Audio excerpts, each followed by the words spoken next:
Have you ever considered how prenatal carrier and newborn screening for Duchenne Muscular Dystrophy could literally change the trajectory of a child's life? Crazy. Why don't we do that every time? We were invited to a private event here in Spokane this week to educate physicians and genetic counselors about Duchenne Muscular Dystrophy.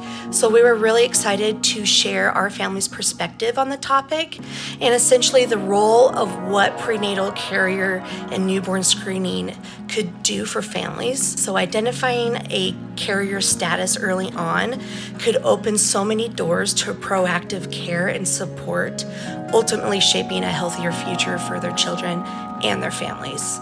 We were so excited to take this opportunity, and we had a wonderful time. Well, hello, everybody. Thank you for having us. We are the Bafis family. My name is Brian, and then my lovely wife, Jada. And then we have Mason, that I'm holding up there, who is just turned 6 years old. And then we have Jack, who will be turning 3 in about the end of January. Who are both affected by Duchenne. So just a little bit about us. We got married in 2014. We're both born and raised in Spokane. And before we had kids, we traveled a lot. We ski, we mountain bike and hike, and we did a lot of outdoor activities. And I'm a manager at REI, if any of you have heard that. So yeah, so very outdoorsy. And so yeah, so he's the manager at REI. I worked at STCU for about 10 years as a financial crimes analyst in the fraud department. I went ahead and resigned when my kids were diagnosed, just due to how many appointments and therapies, and I just couldn't handle both. So once we were diagnosed, I became a stay-at-home mom, and we're both born and raised in Spokane. And that's us at Mount Rainier. So here is precious little Mason. He was born, back in 2018. He was 2 weeks in the NICU, or I'll back up. He was born a month premature, and then being premature, he was in the NICU for about 2 weeks. After that, he was an awesome little boy. We did not necessarily expect anything. So just some of the kind of fun little things. Oh, yeah, go with. And this is Jack. He was also 4 weeks early, emergency C-section. He was breech.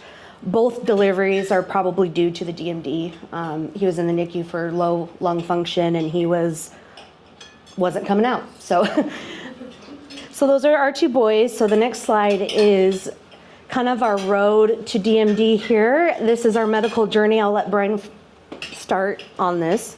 Yeah, so before we even knew about Duchenne muscular dystrophy, Mason's eye randomly goes crossed in 2019. He actually fell off a high chair at my in-laws' house, and it randomly went crossed. We ended up going to the emergency room. Actually, I guess we went to the ophthalmologist. She told us to go to the emergency room. We got an MRI, and he was then diagnosed with Chiari malformation.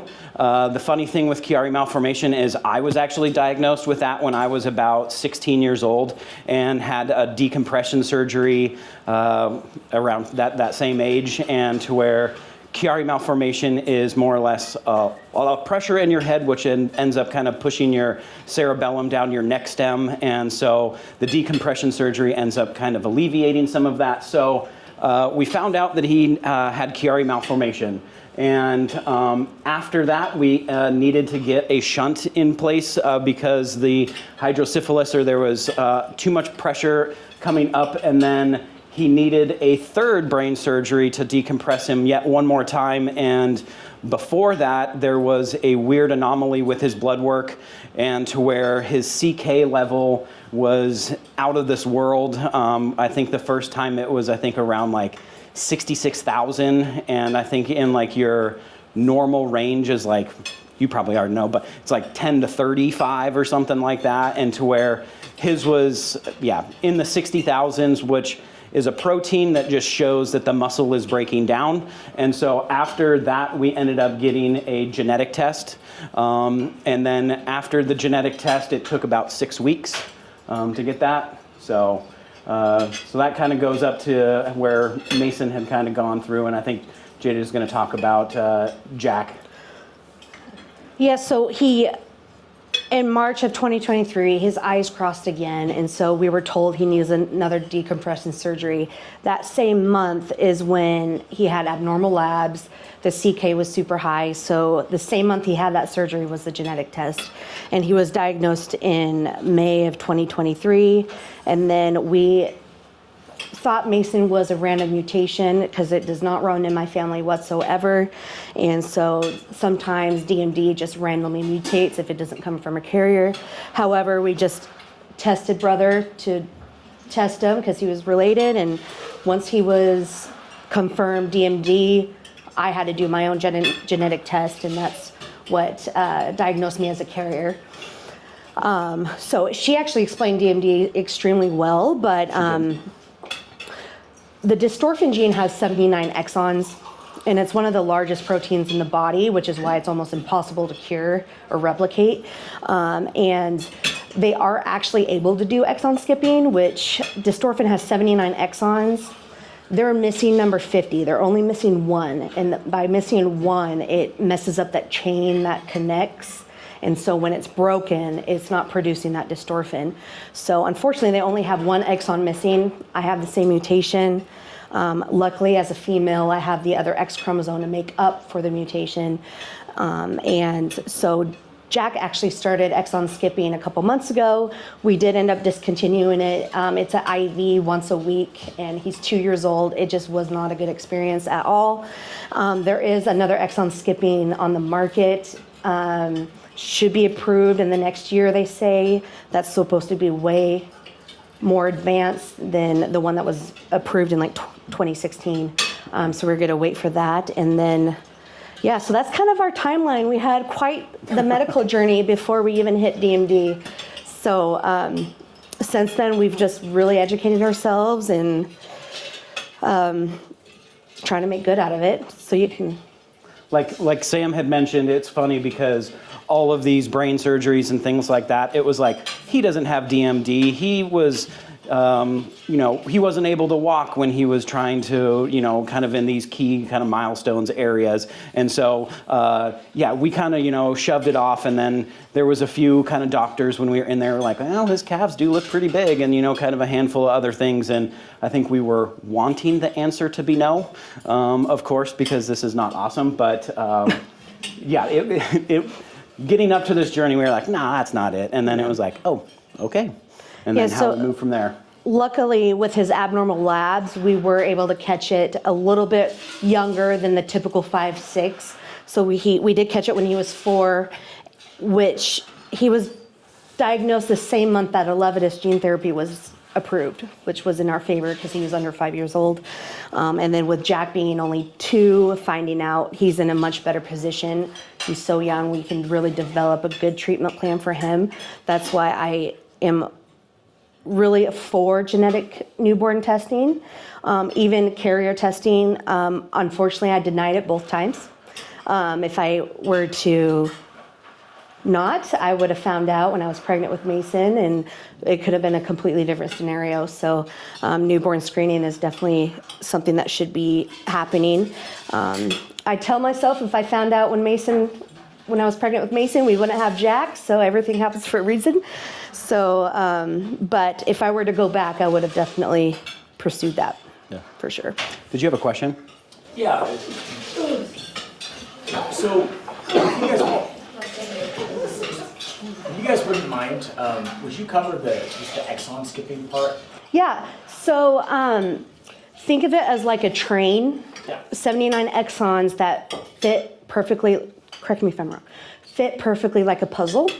So in their case, they have a deletion of 50. So if exon skipping deletes 51, 52 and 49 actually fit together. So that will produce a microdystrophin after that. So the exon skipping is deleting another exon so the puzzle could come back together, but it's producing microdystrophin, not the full length, because it's still missing the 2, if that makes sense. It does. Yes. I think you explained that better than I could, so yes.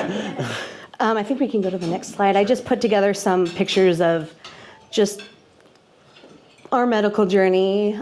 This was Mason after his first surgery, second surgery, just all the MRIs we've had, and just kind of a glimpse of our precious boys in the hospital. It's hard, but we take it one day at a time, and both of them are troopers. Mason doesn't complain.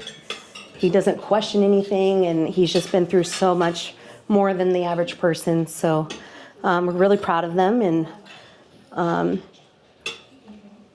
we're just happy they have each other. Yes. Do you want to add anything? All the hospitals and all, a bunch of the people, probably here in this room have been super supportive and helped us a lot in the, just the hospital realm and stuff like that. So we've been very fortunate to have really good care, even though that we are in maybe not the best, kind of position for that. But yeah. So the next slide has our up-to-date as of this year. So fast forward to 2024, Mason did receive the $3.2 million gene therapy in January. He was the third boy in Washington to receive it, and he was the first boy covered by Kaiser, and they only approved 3 to 5 patients this entire year. So we were really grateful. It is working. He's doing great. His strength is way stronger than it was a year ago. He's running up and down stairs. A lot of doctors are very impressed with his muscle strength. And his North Star ambulatory test, it actually improved, which a lot of times with boys with DMD, even maintaining a score is awesome. And so for his score to actually improve was super awesome. I wish we actually had a video. A lot of times you'll see boys going up and down stairs, and a lot of times they will just alternate each foot, and or it's just a little bit more challenging for them. But he's literally both feet running up and down the stairs. And so we've noticed a huge difference with, I think the first thing that we noticed was maybe his mental cognitive, like he just was able to kind of just maybe speak a little bit more fluently, and just things maybe were to connect a little bit quicker, because you do have dystrophin in your brain as well. Yeah. And so a lot of people think of like your muscles and whatnot, but having it in your brain was the kind of probably the first thing that we noticed. And then again, he got that in January, so we're almost a year out, and we're noticing some really good. And they predict, they don't know long term yet, just because it's freshly out of clinical trials, so they really don't know how long. They do think it could add about 5 more years of walking by receiving it. So that's the goal. The goal is to just keep them walking as long as possible with everything I know that's in the pipeline. New exon skipping, genetic coding, more gene therapies. They're trying to find a way to redose these kids. So they use a AAV virus as a vector to inject the gene therapy. So once he received it, he becomes immune. So they're trying to find a way to strip that immunity so that they can get more than one dose. We actually had to be in Seattle for almost a month. Our kids had to be separated because we want Jack to be able to get the same gene therapy. So if he was exposed to Mason, it comes out through stool and saliva for I think 4 weeks. So we did have to separate them for that long term to protect Jack from getting exposed, because if he was immune, it just wouldn't work. We decided once we got approved for the gene therapy, we went ahead and started a family YouTube channel. And the reason we did that was we wanted to show a glimpse on how this gene therapy works and how the day of worked, to help other families kind of make that decision for themselves. We just wanted to produce as much information to the community as possible. So we started documenting that on YouTube, which has been awesome for us. It's been a great outlet for us to reach the community. There's not a lot of connections in Spokane with DMD at all. So we decided just to start posting online, and my goal is just kind of to teach other families that were in our position that was newly diagnosed, just kind of guide them through that process. And we wanted to shine light on DMD, advocate for it, and just show our daily life of how to handle 2 boys with DMD. So we've gotten up to almost 900 subscribers in the last year. Check it out if you want to see some of our videos, but it's been really impactful for a lot of families that don't really know where to go. So, and then we went to Orlando this year. We went to the PPMD conference and we had an amazing time. This was Mason's first. We've been to 2 previously, and we just really wanted him to start with those relationships, see boys just like him, and feel comfortable. So we had a really good time in Orlando at the conference, and then I just wanted to show some of the fun Disney World pictures that we took while we were there. What's your YouTube handle if you were to try and, that's it right there. The Bafis family, yep. Love it. Super So, simple. Yeah. Mason's, 151 followers after that. yeah, I hope so. Thank you. Mason's loving it. They both have such personality and just see the world in a very positive way, regardless of their struggles. What does gene therapy look like? Like, how often is that therapy that they're going to? This one was a one-time injection. One time. Yeah, just due to that virus, once it was injected, his body became immune to it. Therefore, if he was injected again, it just wouldn't do anything. Okay. And that's why It's really all one, it's like a one-time? Mm-hmm. Okay. It was. So far. Yeah, so far, yeah. They're definitely trying to, because I think it's about 13% of boys are already immune to this virus vector. They wanted to choose something that not everybody's immune to. And so about 13% of boys are already immune to it. And so they are trying to get as many people the same opportunity. So say these 13% of boys, they want to be able to do it. So there's sounds like a number of drug manufacturers that are trying to do this. So that case, and then maybe even for Mason in the future, so maybe in about 5 or so years, that if we're seeing a decline, that hopefully we might be able to do another gene therapy or something. Yeah. And then with Jack, we're hopeful that even better gene therapies will come available once he's of age. And that new exon skipping, it still skips exon 51, but it's a once every 6-week infusion and supposed to produce even more dystrophin. So we're looking forward to that for both of them. And then there's a few other companies coming up with some really good treatments. Genetic coding, where it's injected one time and it just replicates the dystrophin on its CRISPR. own through CRISPR, and that's probably 5 to 10 years out. So that's really promising. So there's a lot of hope in the disease, but we just try to give them the best experiences we possibly can until then. So. And shout out to PPMD. Right when we got diagnosed, we didn't know anything about anything. And there was a conference that was in Dallas, and I think it was literally probably about a month afterwards, we went to that, and it illuminated so many things. There was a ton of questions that got answered, and we did sit down with a genetic counselor one-on-one. We got to talk with, a bunch of very smarter people than us, and was able to educate us, but answered a lot of questions when we were in just a crazy, horrible spot. Yeah. And our YouTube channel has been really good for me to educate myself so I can educate others. So genetics is weird. It's bizarre to me to wrap my brain around, but the more I learn, the more it makes sense. But it's a crazy world that we didn't expect to be in or have this much knowledge of, but we're grateful for it, and we're able to help other families through it. So question. Mm-hmm. So are you a carrier as well? yes. I have not tested myself. Oh, he's on. Okay. Males can't be carriers for X-linked conditions because we only have one.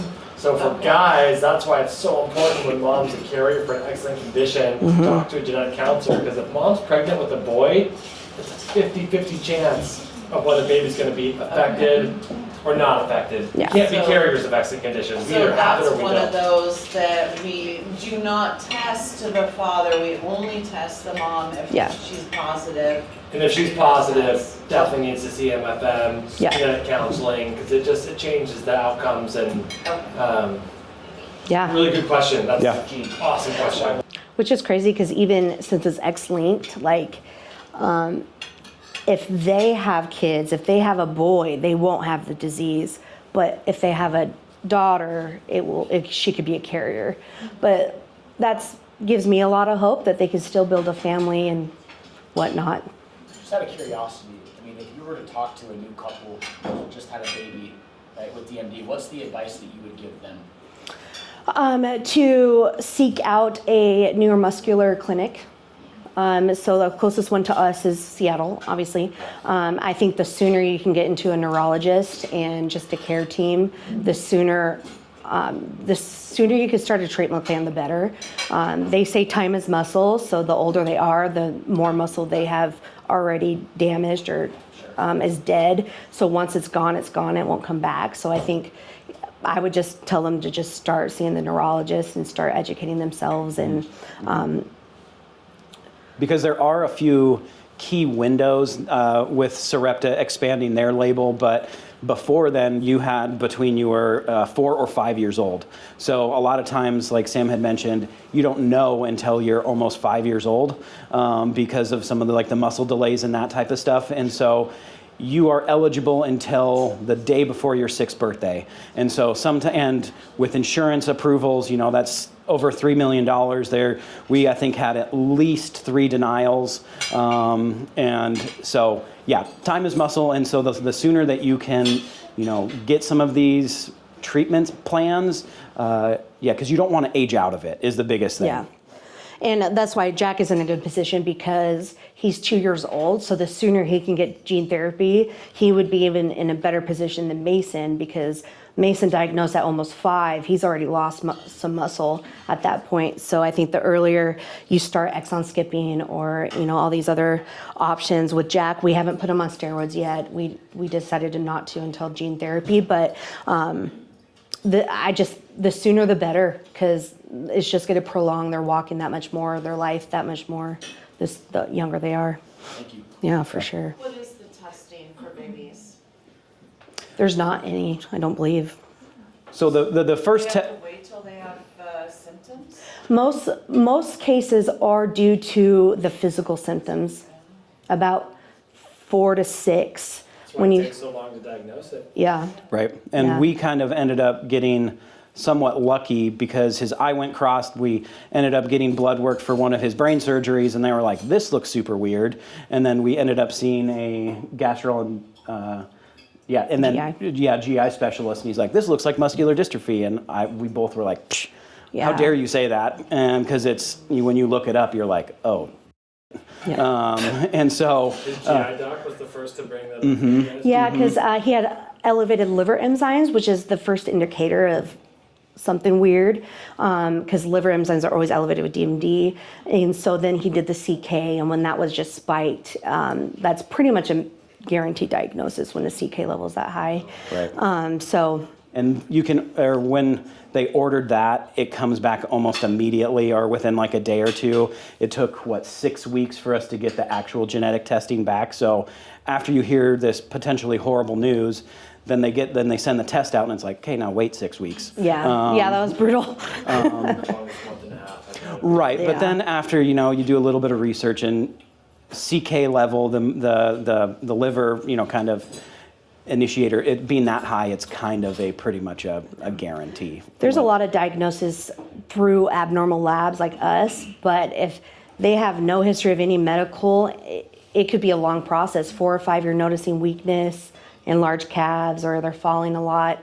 Then you would have to go to a PCP and then they'll probably refer you to a specialist and then they're going to try to figure out what it is. Let's and do then, PT. And then usually the last resort in our case was the genetic test. I mean, we got the roundabout for a while, so we were lucky with the lab work, but unfortunately boys that don't have any lab work or anything like that, they just get diagnosed late because of just overall weakness as they start to decline. So Luckily, Sarepta just they expanded the age. Yeah, I think they just expanded. But before that, you're absolutely correct. And then you're just, how do you feel about that? Yeah. Where it's just like, I just missed out on a potentially amazing, life-changing therapy. And when we went to the PPMD conference in Orlando, some of the families that we met in Dallas, we're really excited to talk about, this awesome gene therapy that Mason received, and hearing that their boy was already immune to the virus vector, and then it,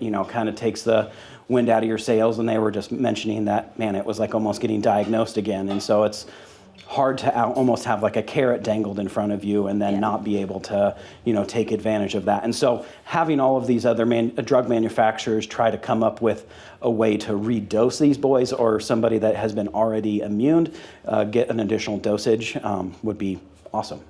Because we're seeing fantastic If they can results with him. figure out like a dose every 5 years, in my opinion, there may never be a cure, but if they can find ways to maintain the muscle, that's a cure in my eyes, a normal lifespan, and that's the goal. I think the main goal is trying to turn Duchenne into Becker's, and so that's kind of their mindset of how can we give them enough dystrophin to continue walking and have a lot milder of a decline than Duchenne. So if they can figure out a way to kind of turn it into Becker muscular dystrophy, that would be amazing in itself.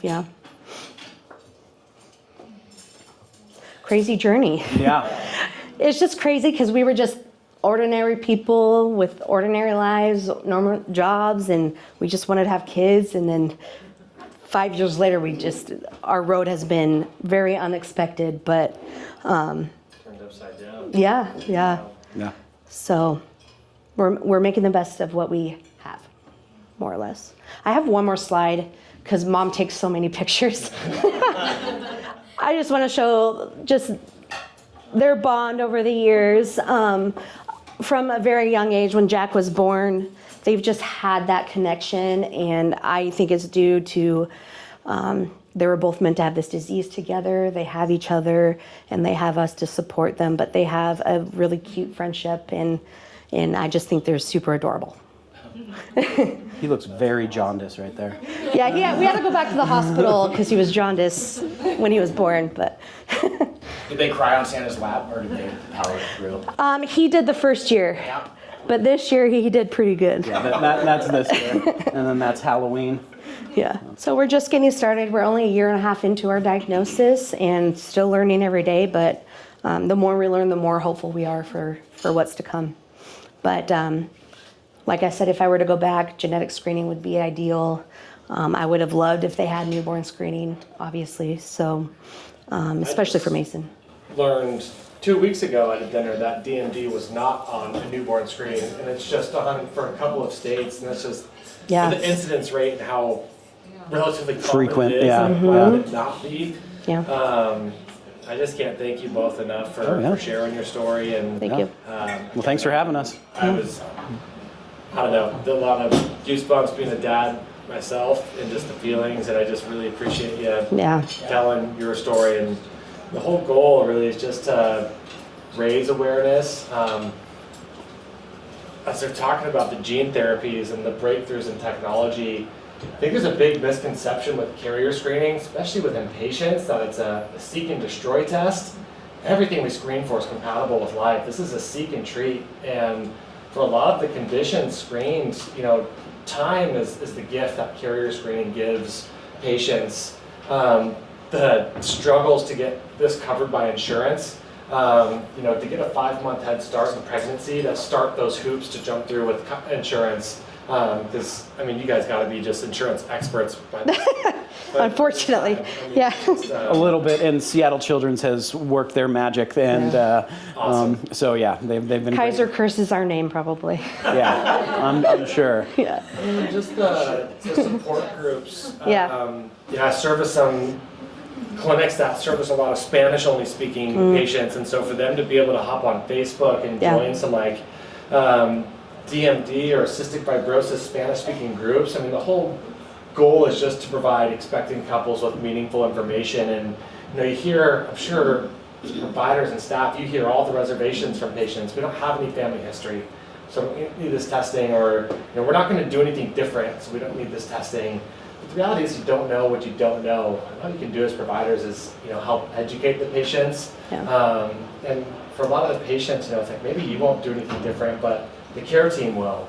And so I think just being exposed to Time being muscle. I mean, knowledge is power. Yeah. The more information, the more help you can get. I was trying to figure out how to get a screen up there and audio. I just had someone to show me how to do this. Yeah. And thankfully, the internet, you can just ask me, and it actually does tell me how to do it. I mean, that's ultimately where we're trying to get. Hopefully, there's these treatments that keep. I mean, just in the 5 years I've been in genetics, the breakthroughs for cystic fibrosis, spinal muscular atrophy, Duchenne muscular dystrophy. I mean, I can only imagine what we're going to see in the next 5 years. And so just to have you share your story and Well, even this make a CRISPR difference. that's supposed to mutate the dystrophin could be for all the hundreds of mutations on top of SMA, Becker's, and all these other atrophies that would just cover all of those mutations. And there's thousands of Duchenne mutations, deletions, duplications, a few other words. But it's just crazy how you can have one deleted exon or you can have 15 deleted exons and it's the same disease, or duplicated, or it's just crazy. But carrier screening I think is so important because I had to go on my own health journey. 4 years before any diagnosis. 5 Yeah. almost. Yeah. And as a carrier, your risk of heart issues, and so I've had to do my own MRIs and kind of figure out my own health during that with something I didn't know I had. So carriers can manifest symptoms very easily, and they can have cardiomyopathy pretty easily. So it's just important for the women or the women to get carriers and their parents. And like my mom has not gotten her genetic test done, and I encourage her to, because did it start with her or did it start with me? We need to know. And she needs to go get her MRI if she is. Further back in the Yeah. tree. Yeah. Right. And I have 2 brothers, so it was just very shocking that I was the random mutation, and then I had 2 brothers after me, and they're fine. And Wow, it's that just, is amazing. yeah. Right. And if it was one of them, they would have had the disease, and so. I spoke to a genetic counselor yesterday in Yakima, and this GC is got to be close to retiring. She is in her 70s and still just loves what she does. But I told her about this dinner tonight, and she told me, yeah, it is Susie Ball.